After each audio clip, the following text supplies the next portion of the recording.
the examining the effect of online games on the academic performance of BPED student of Sultan Kudarat State University, Philippines.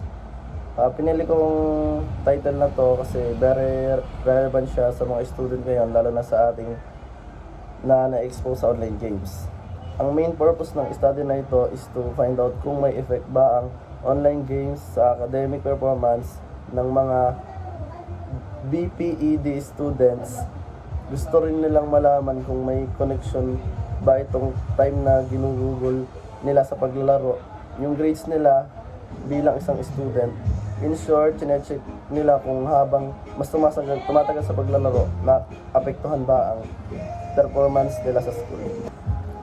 Sa methodology naman, gumagamit sila ng survey questionnaire na pinapasagutan nila sa mga BPED student ng Sultan Kudarat State University. Dito nila nakuha ang mga data about sa paggamit ng habits ng student, kung gaano sila kadalas maglaro at kung kamusta yung academic performance nila. Gumagamit din sila ng Google Form para sa survey at Microsoft Excel para sa analyze yung data.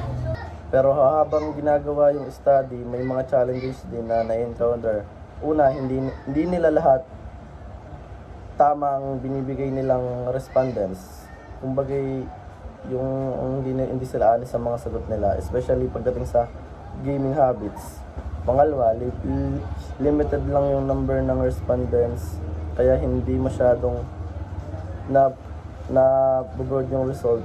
At pangatlo, may iba pang factors na naaapekto sa academic performance tulad ng study habits, personal issue, at learning environment.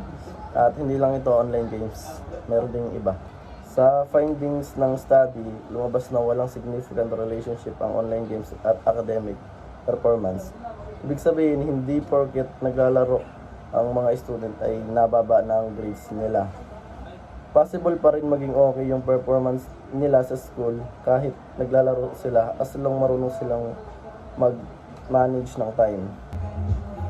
For my conclusion, masasabi ko na hindi naman totally bad ang online games.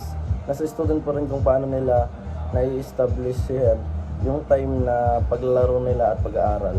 Kung may discipline at proper time management, hindi magiging hadlang ang online games sa pagiging successful ng school.